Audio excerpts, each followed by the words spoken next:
Welcome, everybody, to the April 9th Planning Commission meeting, and we'll get started with the flag salute. And Rich, would you do the honors? Okay.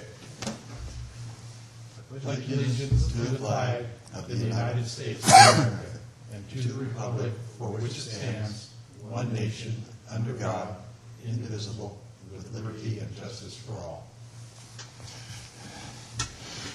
Okay, we'll start out with roll call. Mr. Jefferson is absent. Mr. Moss? Here. Mr. Gray? Here. Mr. Pratt? Here. Mr. Johnson? Here. Mr. Brennan? Here. Mr. Denayo? Here. Okay, moving on, we're going to have a report from Planning Director. Thank you, Mr. Chair. Just a couple of items to bring you up to date on. Staff continues to work with the Granite Bay community on a review of that community plan. We are receiving some comments from residents in the area regarding proposed changes to policies, land uses that they would like to see. There's also a prevalence of comments that they would like to see the community plan left as it is. And so at this point, what we're doing is receiving comments through June 30th. And at that point, staff will take a look at all the comments that have been received and make a determination of how and what to move forward with. So we'll keep you updated as that continues. On your agenda today, you have the recommendation to the board for the housing element. Just wanted to make you aware that there will be a presentation by staff tonight up at Tahoe to the North Tahoe MAC to make them aware of the proposed housing element. We would have preferred to take it before your hearing today, but time did not allow. So it'll be a non-action item, and any recommendations that may come from NITRAC will be presented to the board when it takes final action on May 12th. Lastly, there will be a commission meeting on April 23rd. Some of you may remember the Tunser Garage variance. This is in the Dollar Point area up at North Shore. There was a garage that encroached into the snow load area, and apparently they're coming back to withdraw their application. So we'll have some more details on that, but that application is coming back. We have an extension of time for an engineering and asphalt facility out in the Sunset Industrial area. And lastly, we do have a new business proposed. A Discount Tire Company is proposing a facility over here on Highway 49. That will be on your agenda for April 23rd. And that does conclude staff's comments. Any questions? Any idea when Livingston Concrete might be coming up? We did get the final EIR to review. At this point in time, there has not been a date set for that hearing. It has to go to the Newcastle Ophir MAC first. The applicant has been asking for an extension of time to move it out. They have hired a public relations firm to assist them in trying to get the word out on their project. And so they want to spend some time dealing with that first. So it will probably be June before it comes before your commission for consideration. Okay. Anything else? Thank you. Thank you. Okay, moving forward, we'll open it to any public comment at this time. If anybody would like to comment on any issues or anything other than what is before us today, now is the time. Seeing no one, I'll go ahead and close that off, and we'll go to item 1. Tentative subdivision map and conditional use permit.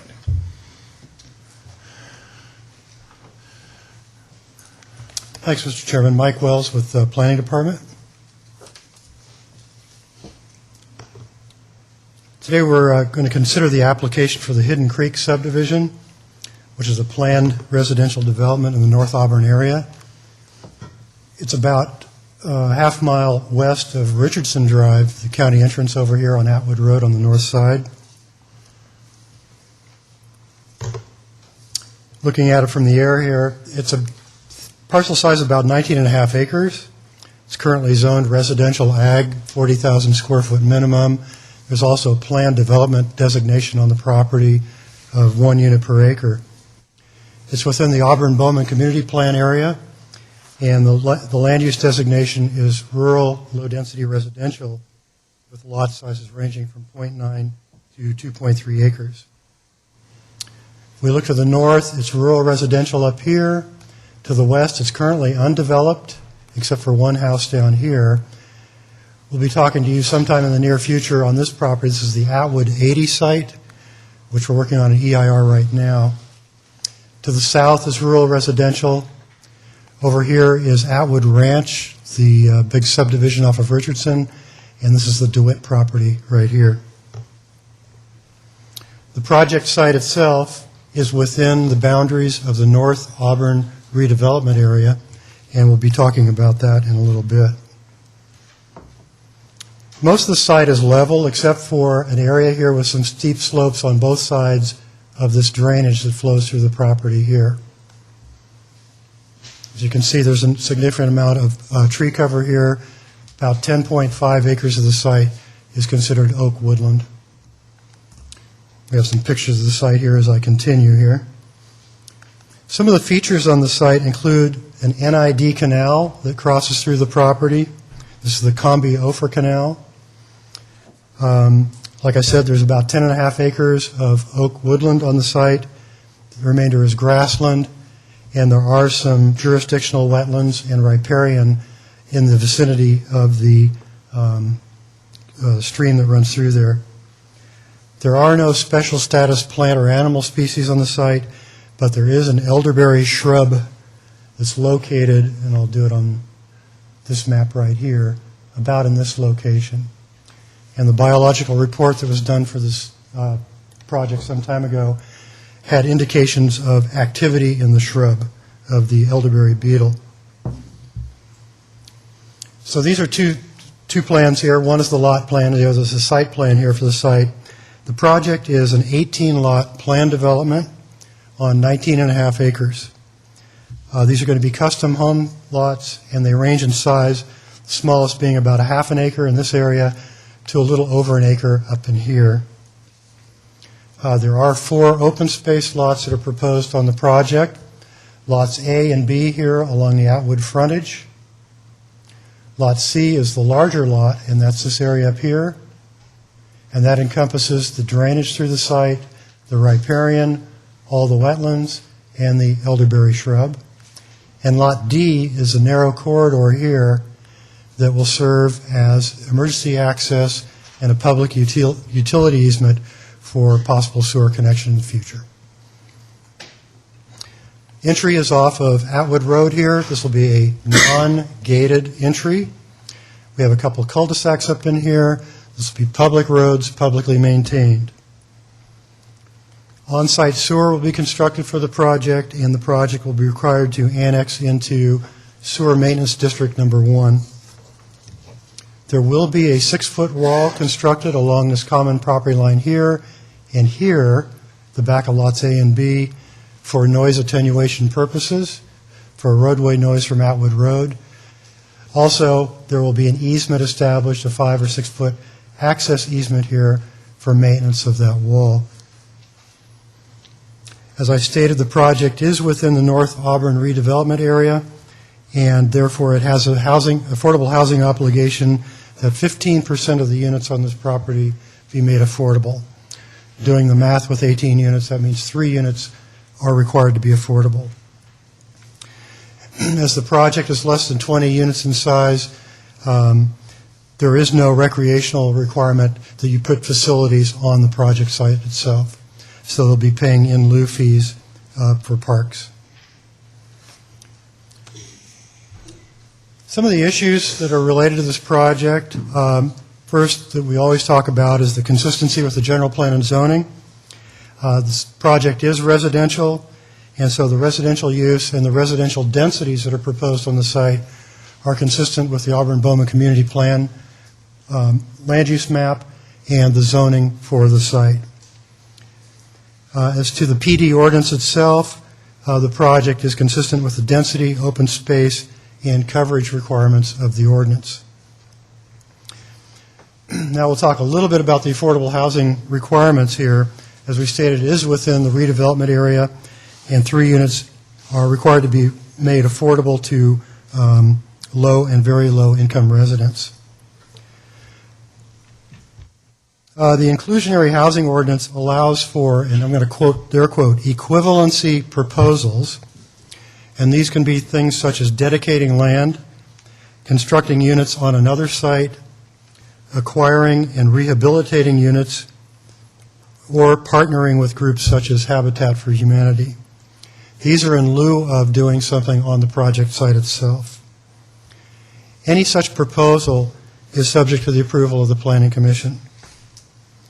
What the applicant is proposing to do for this project is to purchase and rehabilitate existing residential units in the North Auburn area. Nothing specific right now.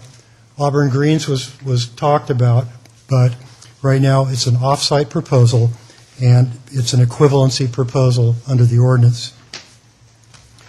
Now, the Commission may approve such a proposal if constructing units on the site is not financially feasible, and the off-site proposal is more cost-effective, or if the off-site location is better than the on-site in terms of access to transportation, services, and public facilities. We have included a finding in the staff report as finding number 22, should the Commission approve the affordable housing alternative that the applicant is proposing.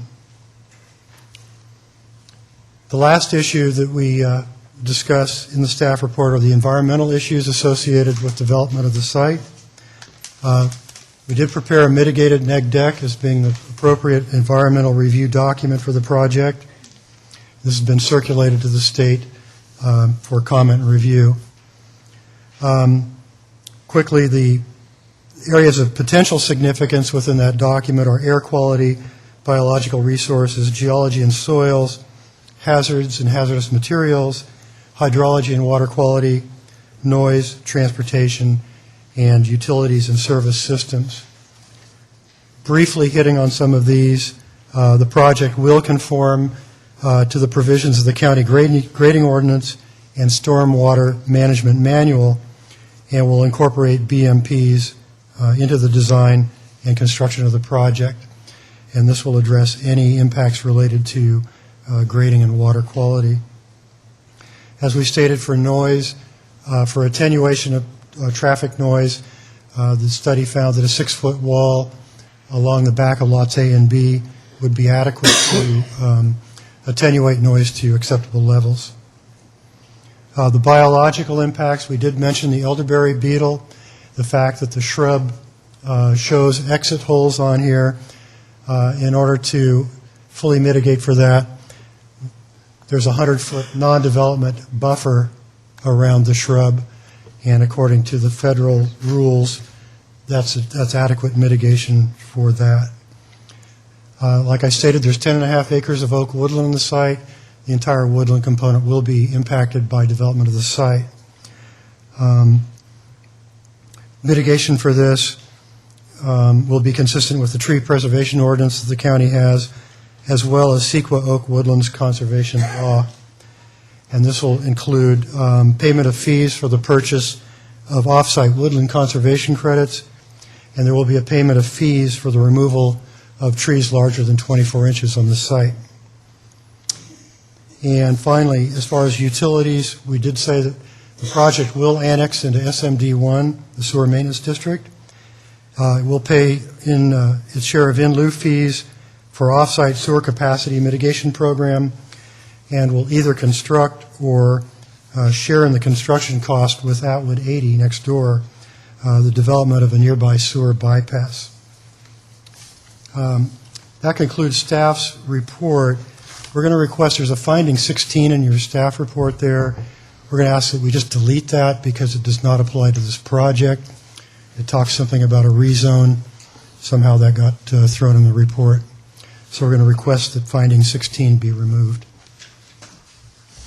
With that in mind, we have our recommendation is the Planning Commission adopt the mitigated neg deck that was prepared for this project, approve the tentative subdivision map and conditional use permit for this subdivision, and approve the off-site affordable housing alternative that's being proposed by the applicant. And this would be subject to the modified findings and conditions in the staff report. That concludes planning's presentation. Do you have any questions? Okay, any questions, Mike? You see, Mike, did you mean to say not gated or gated? The staff report? Not gated. Not gated, okay. No, it's not being I heard you proposed. say gated. No. That clears that one up real quick. And really, just a couple more, maybe for my information items here. When it went to the MAC, there was some discussion of oak woodland impacts, and apparently there were some modifications made to make that okay by the MAC. And so what was that? No, they actually, we told them exactly what the mitigation was going to be, and they understood and approved. They voted 7-0 to recommend approval to the commission. The mitigation is going to be a purchase of off-site credits on an acre-for-acre basis. The payment of fees on an inch-for-inch basis of anything over 24 inches, and a recordation in the development notebook of the trees that will be impacted by this project, so that later on, as the individual lots are developed, any additional impacts to trees will be the responsibility of that homeowner on an inch-for-inch basis. So it will be in the CC&Rs, it'll be in the development notebook as well. Okay. And this was explained to the MAC, and they thought that was a good idea. Okay. Yeah. I appreciate that clarification. Sure. And also, if I can come up with the right term here, for runoff, there's some discussion of the building of some kind of a vault, water quality vault. I'd have to defer that to Sarah.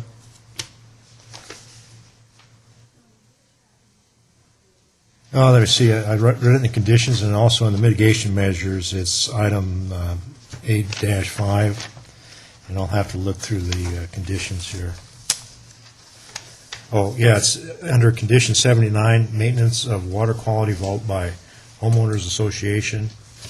That should be water quality pond, I believe. There's a water quality facility that may or may not be required by the final drainage report, and it's kind of a standard language. If they decide to put in a vault due to drainage requirements, then that shall be maintained. So I guess it's just a little bit of standard language. Oh, There's no okay. vault proposed at this time. Okay. It seemed like there was an issue in the mitigated negative that talked about silt and oil and that kind of stuff run off the streets, as well as apparently the NID has got a concern of runoff entering the canal system. Right. They sent a letter to us. We got that yesterday, I believe it was. And I talked to Sarah about this. We believe the conditions that are with the project adequately address their issues. One other condition they have is that they have to get a will serve from NID. They're not going to sign up to on this project unless they think that these have been adequately taken care of. Okay, so then you're saying a vault is likely not needed, or a pond or something? I'll have to defer to Sarah on this. I guess I'm a little bit confused by this issue, because it sounds like, and I understand where, where people use fertilizers and oil runs off streets, and there's increased runoff that comes with storms. Perhaps this is a question we can confirm with the developer. My understanding was that it was a pond, not a vault, and so that was a mistype then. It should not be a vault, it's a pond, an open area just for So there's going to detention. be an actual pond that's Ye- constructed for yes. this? And how does that, when you're talking about oils, how do you, oils and fertilizers, how does a pond handle that? Well, when we're talking about the first flush runoff, we identify the pond is not going to treat that, no. Usually we have in the DIs, or what we usually see in a project like this, they'll have charcoal filters that treat the first flush event, and that's what basically deals with the pollutants, such as oils and stuff. Okay, but, But that's not identified, the final BMPs are not identified until improvement plans. These are potential And so the vault is only to treat detention, it's not to treat pollutants. Does that answer your question? Okay, I guess I'm a little bit unclear about what the project's doing in that regard, but it sounds like we may not do it, or we are doing it, or, I guess the reason it comes up is apparently there's the one drainage to the north that the project drains into, apparently, that is also used by NID to transmit water, and so if we have pollutants going into that drainage, then it seems like that would be contrary. Yeah, no pollutants will be allowed to enter the canal. We're real sticklers about BMPs both during construction and after. And I was just pointing out that in the environmental document, we try to look for the maintenance of the most intense use, which would be a pond, and, you know, if swales are proposed, which they're not, those kinds of things. The worst-case scenario is identified. During the improvement plans is when we look at the specific what will be going on the ground, BMPs. But they will be treated. It's all in the language. They're required to look at it at a more detailed level during improvement plans. Well, it seems like the NID letter addresses, was it dead man drainage is one of the, is the drainage they use to transport water. And I read in the A document. portion of the canal water goes into Dead Man's Ravine. Okay. The canal on site itself is going to be encased, so that's not going to be an issue there. Apparently, the site does drain, or some of the construction is going to drain into the dead man drainage? Yes, it does. Basically, your slopes are from this point up in here into that drainage there, yes. Okay. And so then the runoff that comes off those properties will go into the drainage that the NID uses for domestic water? Yes. But that runoff will be required to be treated. Okay, so this is something that you're going to determine later? Yes, it will be analyzed at that level later. We look more of it at a global level right now during environmental review. So it's only preliminary look. It'll either be treated specifically, or they'll be required to show that, you know, through overland, through grasslands, those kinds of things, that it's treated well enough before it reaches the waterway. Okay, well, I think that answers my question. Maybe Ken wants to carry on. Well, isn't there a water quality standard in the state that you have to meet? Yes, on very any- strict. Yeah, it's very strict. Very On strict. any project, it doesn't matter what it is, and so there are standards that set. So it's something, even if it's not written into at our level here, it is before the project can be approved. Yes, and in all of our standard conditions that you'll see in there, they have to get their state permits, so they're going through the state as well as us during improvement plans. There's a lot of redundancy and very strict standards that will be applied.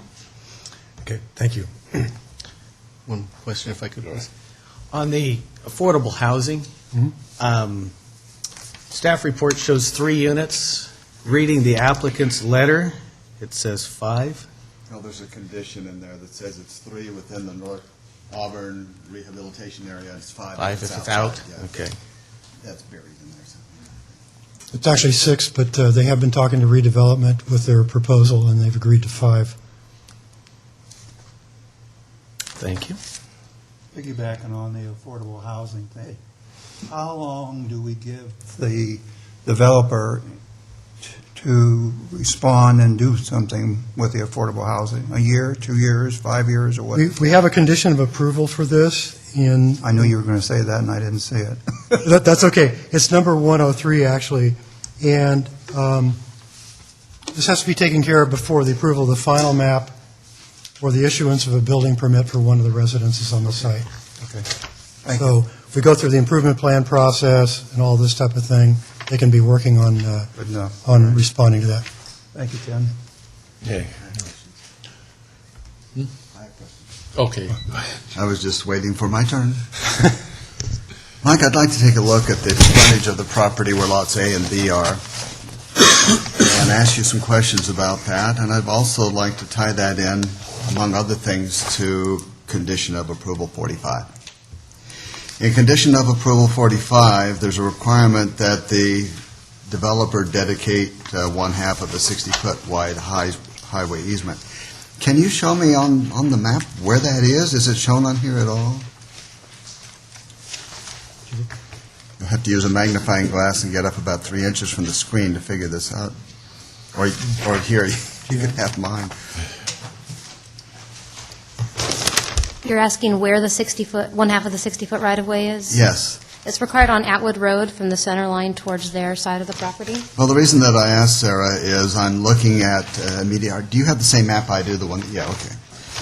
Immediately adjacent to Lot A, there's a little arrow there, and it says Highway to Placer County per 56 deeds 47, which indicates to me that this is already deeded to that big, thick, black line there.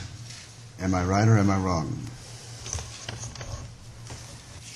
I'm not seeing that. See the Lot A? Yes, I see Lot A. Just to the left of the L and the word lot is what I'm reading. I must have a different map than you. Well,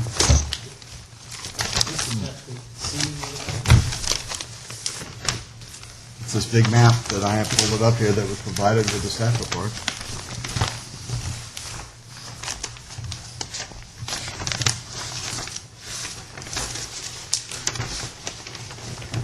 Get everybody on the same book in the... Yes, I see it now. Okay, do you see what I'm reading? Yes, I see it.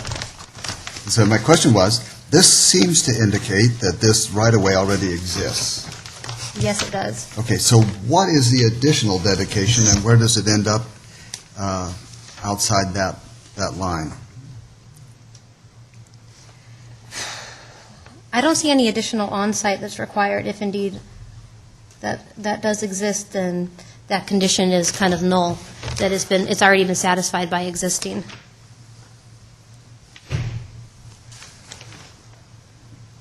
Okay, so this is something you put in everything, and if it's already satisfied, then we're good to go, huh? Right. Was any consideration, Atwood Road is getting to be a busier and busier road. It's taking on the attributes of a major thoroughfare, much to the regret of the people who live out that way. The photo you showed, Mike, showed the berm adjacent to the road and the oak trees. I mean, it's very rural. But as we slowly build out that way, it's taking on other attributes, which means that it's going to be subject to the bicycle riders and the horsey riders and the pedestrians and all the things that we see in the other parts of the county that go along with heavily traveled roads. Was any consideration given to the development or creation of a trail through Lots A and Lot B? We do not have that as a condition here, but the applicant has agreed to do that. Atwood 80, when it comes to your commission here in the near future, will be putting a trail along their frontage on Atwood Road. The applicant is agreeable to putting a trail through Lots A and B as well. And the idea with that is to eventually connect this way across onto the county's property to Richardson Drive, where it would meet the signal. People could cross then safely into Atwood Ranch, and there's a community park in that area. Yeah, and in theory, they could walk all the way down to the Bel Air Shopping Center then. Yes. Mike, if I can add, I believe that Facility Services, here it is, has asked that there, in our condition 39, that public multi-use trail shall be provided in conjunction with the project as follows. They're providing a Okay. blanket easement along Lots A and B to allow for that future trail to go in. Yeah, and my note here, when I read this, it says it's not shown on the map. It is not shown on the map. Okay, but it is in fact a requirement. Yes. Are these separated trails from the pavement or adjacent to the pavement? I know there's a class number. These will be separated, and the actual path of the hiking trail hasn't been identified just yet. Okay. Is that going to require a separate easement or dedication to the county? Yes. Homeowners won't take care of it? I don't know.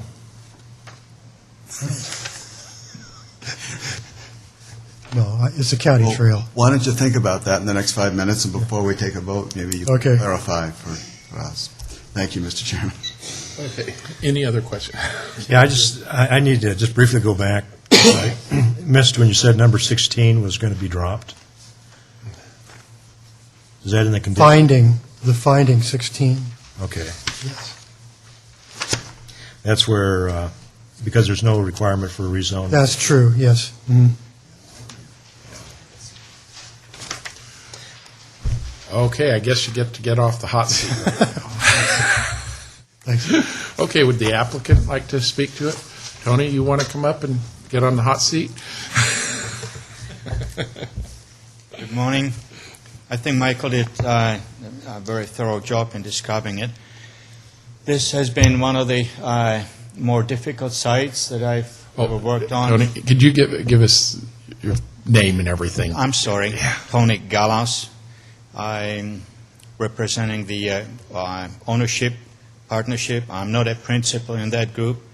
I was contracted to attempt to coordinate all the effort that went into this project to bring it in front of you.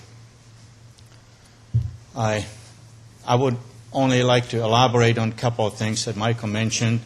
As a matter of fact, at the MAC, there were a lot more questions, and Michael went into a lot more details pertaining to the trees. And the MAC, before they voted for the recommendation, made a great comment recognizing the effort that went into the saving the trees, as many as possible.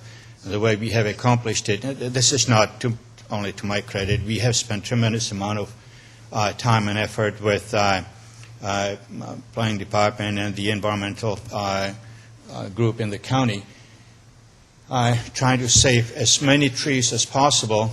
That's how we came up with the layout, including not only the right-of-way that obviously will impact the trees, but also each individual lot showing the potential or the proposed building envelope and a driveway and a garage, and identifying very carefully the trees that will have to be removed. And that's how we came to what Michael mentioned, that there are going to be the 2 fees, kind of the blanket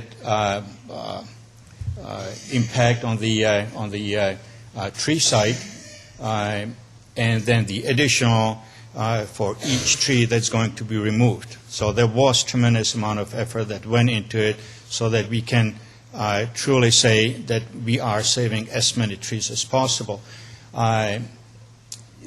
One other thing that I'd like to mention, the Lot D that you see from the north end of the cul-de-sac going to the east, Michael was right, that is for emergency in and out, but really not for this project. The purpose for that was to start with emergency in and out for the women's shelter to the directly to the east, and then of course for the utility to go into that into that Lot D as well. That was just an expansion of what Michael mentioned. We are keeping tremendous amount of the site in permanent open space, and that is to, as Michael mentioned, protect the environmental features that are on the site. There has been a lot that went into this to be able to bring it to you this morning. I have communicated with your Parks Department. Yes, the separated, properly meandering trail is proposed and will be on the frontage through the Lot A and B. All of that is going to be part of the improvement plan's detailed design. Just where exactly it's going to be located, including the landscaping plan for the frontage. All of that will have to be in detailed design and, of course, submitted and approved by your various county departments. So this is not something that just may or may not happen. I mean, it will happen. It is in the condition, and it will be in the improvement plans process. I don't really need to be taking any more of your time, so if you have any questions, I'd be happy to answer them. See, I was on Lot D, I guess.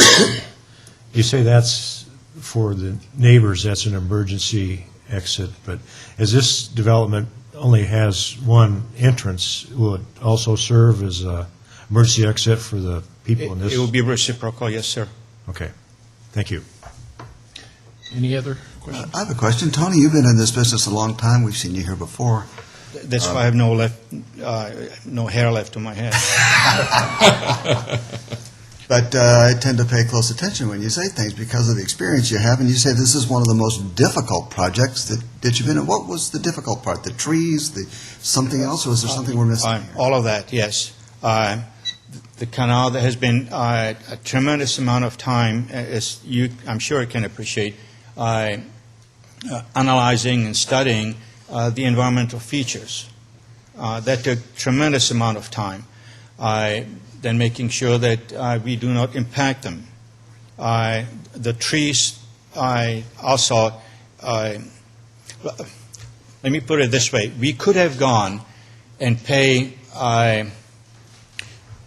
properly higher fee to go and nuke all the trees, just go and grade the site. It would have been faster, slightly more expensive. You said I've been in this business for a long time. Sometimes you can find, even as developers are kind of branded as the bad guys, it was very painful in the time that it took to truly save every tree that we could save in designing this project. And it took tremendous amount of time. You add all of these things together, sometimes some of them, they cannot be done all simultaneously. The environmental, that took forever to get properly analyzed.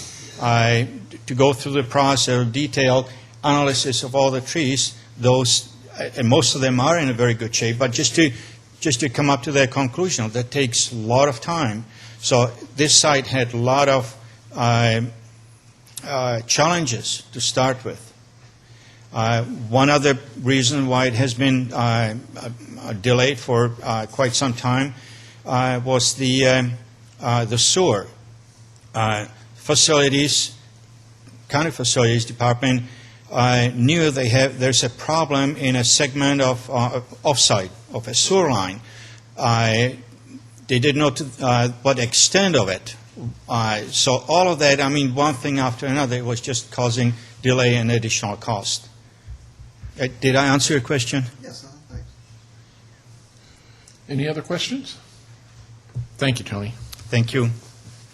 Is there anyone else in the public that would like to speak on this issue?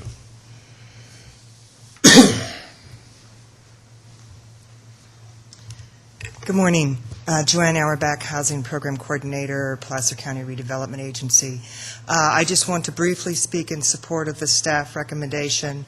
I think Mike Wells did a very thorough presentation of the affordable housing conditions and findings of Article 1565. We've worked with both planning and the applicant to set up these conditions and findings, and they meet the ordinance requirements.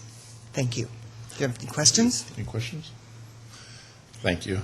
Is there anyone else in the public that would like to speak to this issue? Seeing none, I'll close it off to the public and bring it back to the commission for discussion or action. Okay, I guess, Mike, is your...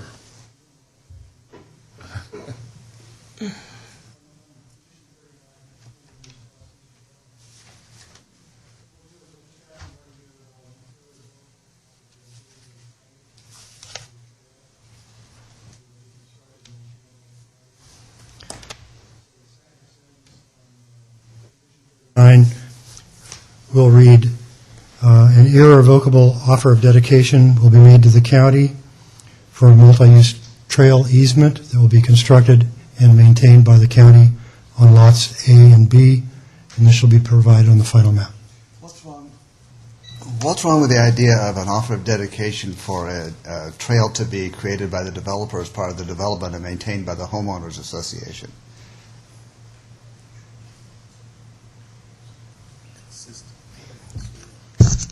I have no problems with that.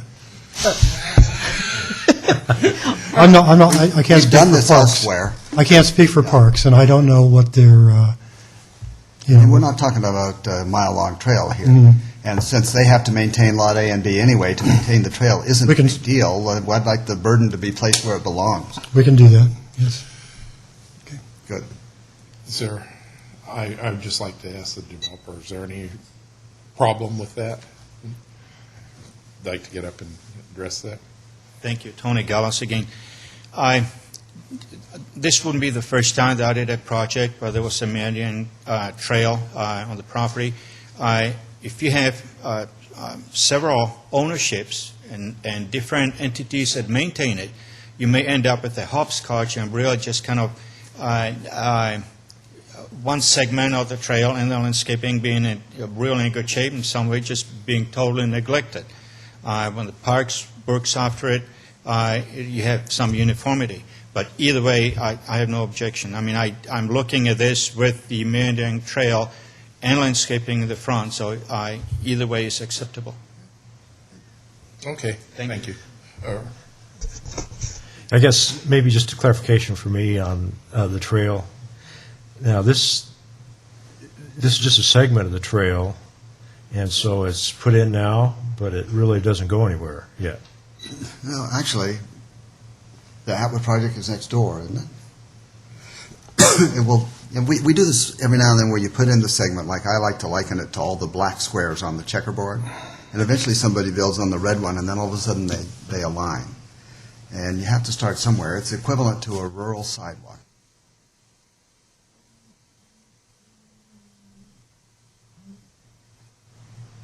Okay, yeah, I guess, yeah. It's sort of for the future.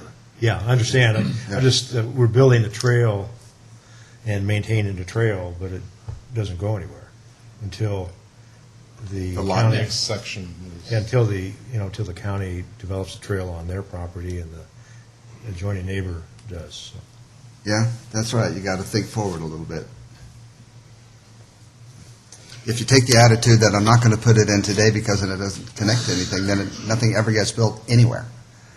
But if you at least plan for the future and say someday the county will complete it, and Atwood is across the street, and as Mike said, you can cross the street at the stoplight, which isn't that far away, and walk on down on the sidewalk.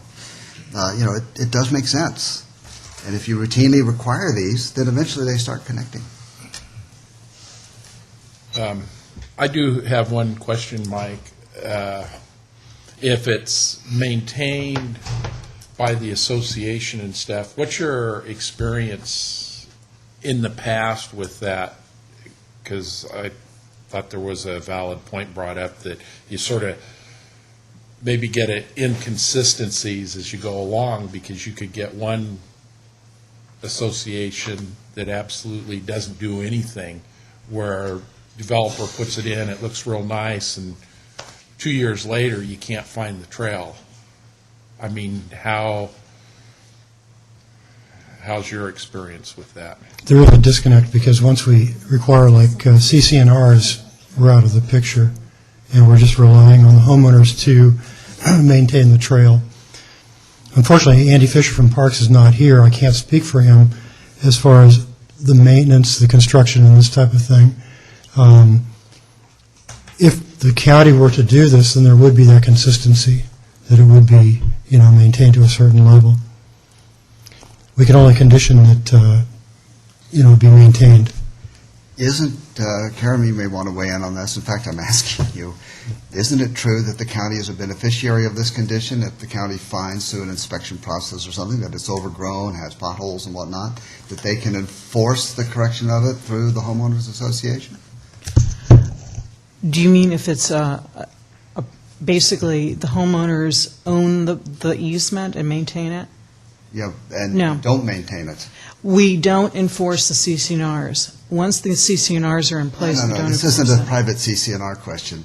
This goes to the public benefit of a trail on the private property. That was for the public. It's the equivalent of a sidewalk I see. the homeowners are maintaining. And it's, it's, what do you do when you have vegetation that overgrows through a riparian area and blocks the water that the homeowners association is supposed to maintain? I think the county goes in and cleans it out and Yes, charges yes. them. No, I'm sorry, I didn't understand your Yeah. question. Yes, that's absolutely true. We are the beneficiary.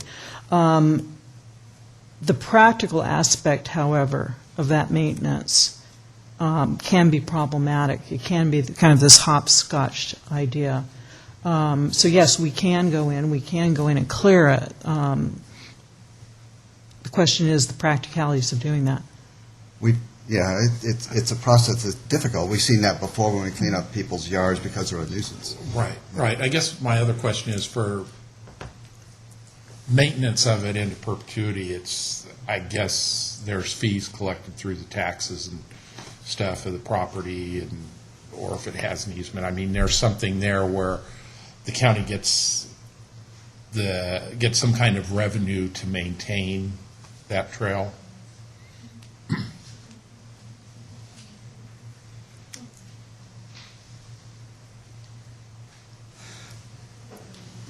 Let me put it quite bluntly. I've got 4 people over here who have more experience that they've forgotten in this area than I'll ever know, and I've got the planning director sitting out in the audience.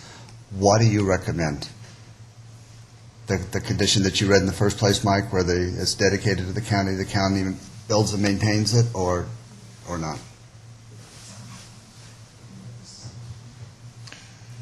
Excuse me, I'm Mark Rideout. I'm the property manager in facilities. Parks isn't under my purview, but I know it's the county's preference to have the developer maintain. With our limited resources and the lack of a CSA governing those frontage improvements, we'd be hard-pressed to maintain them forever. Okay, so you're saying, He votes for me. yeah, okay, Yeah. well, I believe that would be facilities' preference.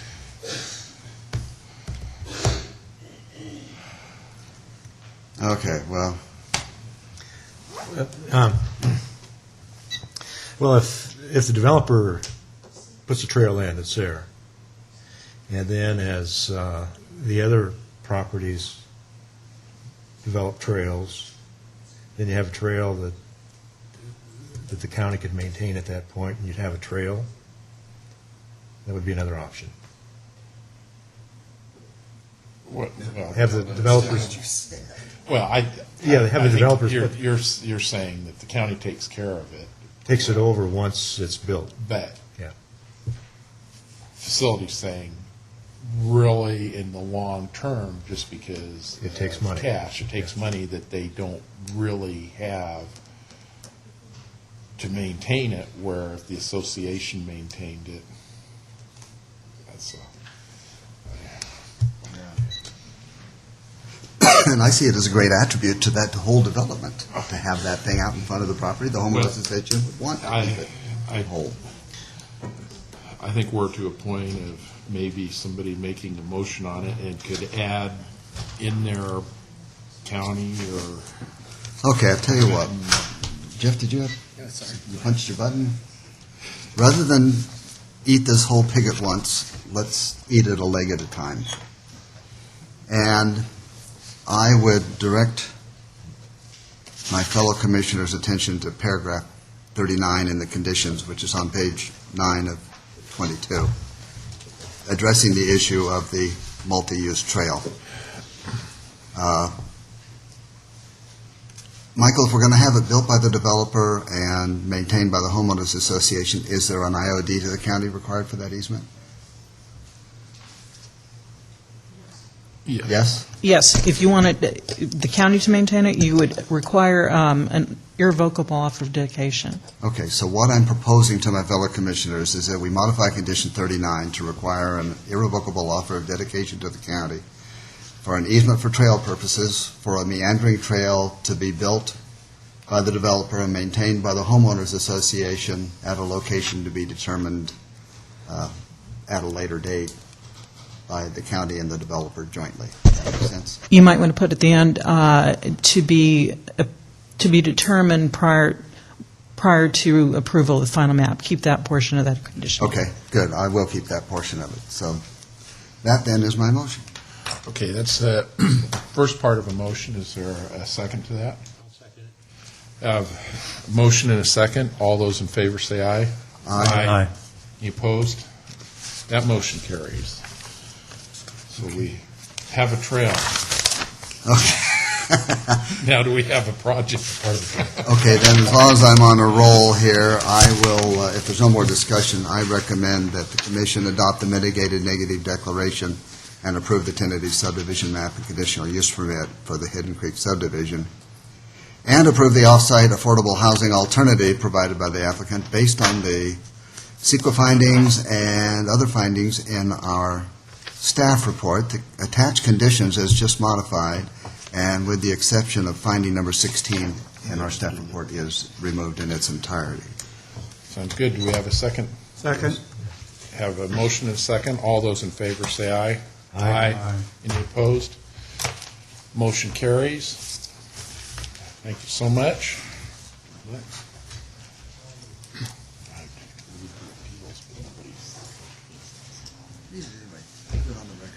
Okay, just to get it on the record, if anybody should appeal this, they have 10 calendar days to appeal, and appeal should be filed at the planning department, and the fee is $495. Thank you very much. Okay.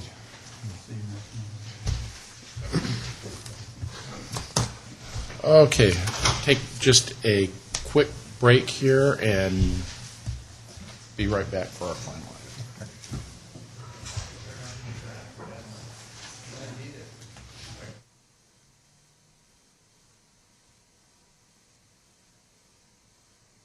County Housing Element Update.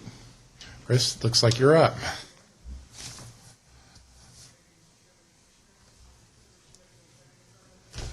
At your March 26th meeting, we held a workshop and asked for public comment on the draft housing element.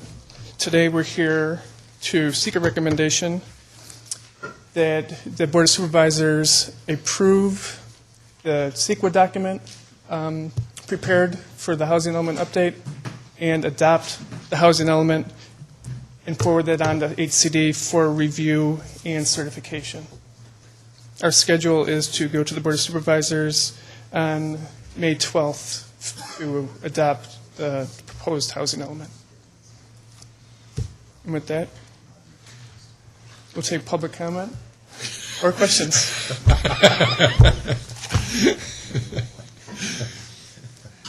Is there one?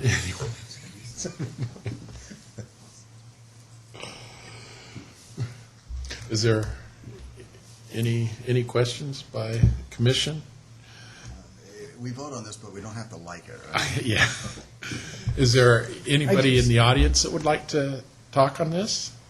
Just quick question, if I Yeah, could. go ahead. The numbers and the values, when we're talking about affordable housing, how old are these?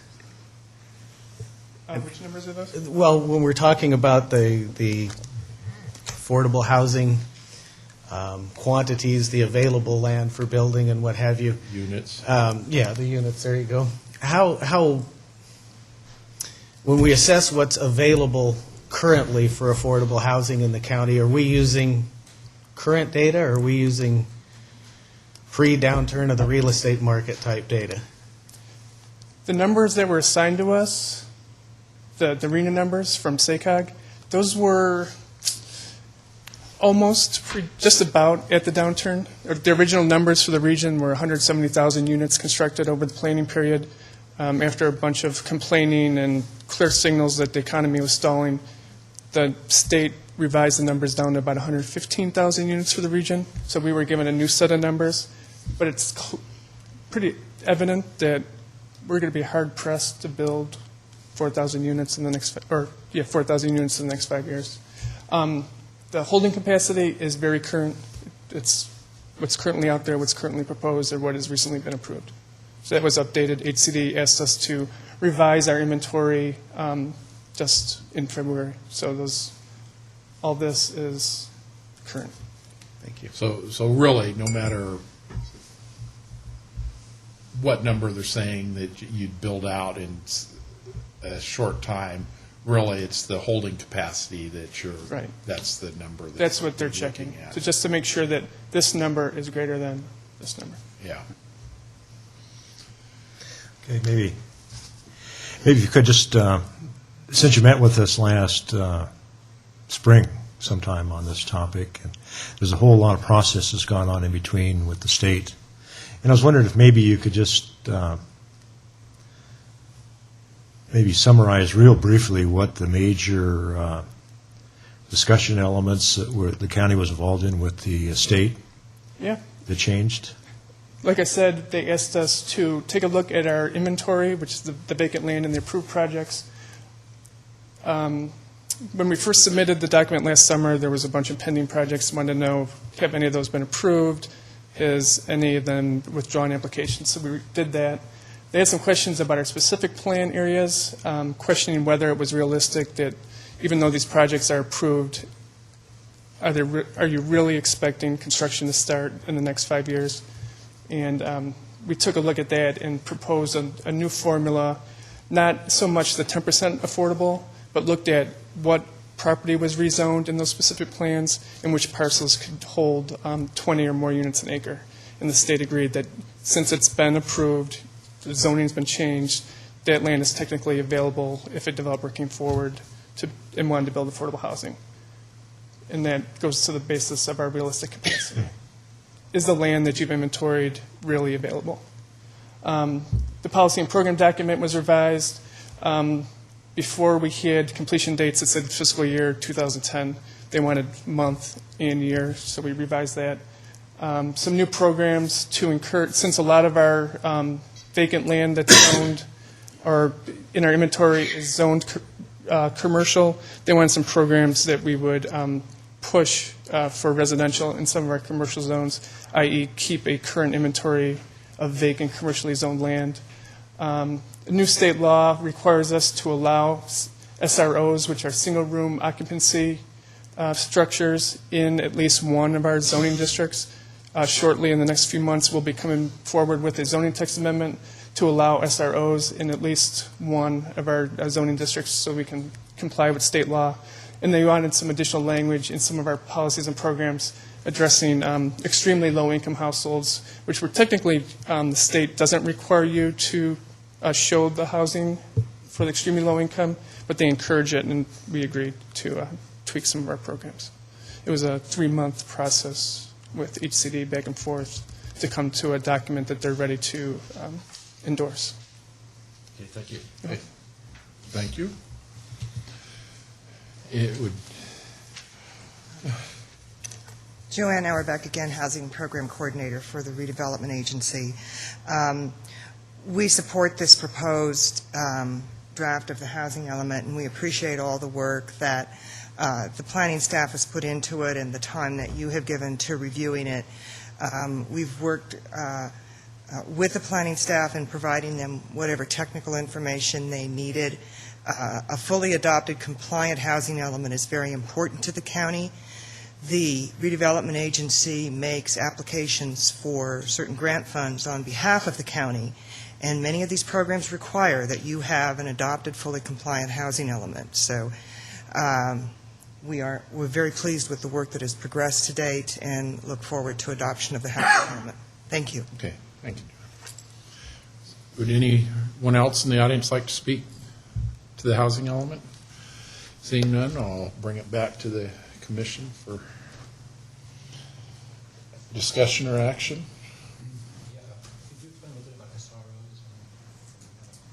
SRO, single residence occupancy, not standing room only, that's what it means to me. Single-room occupancy.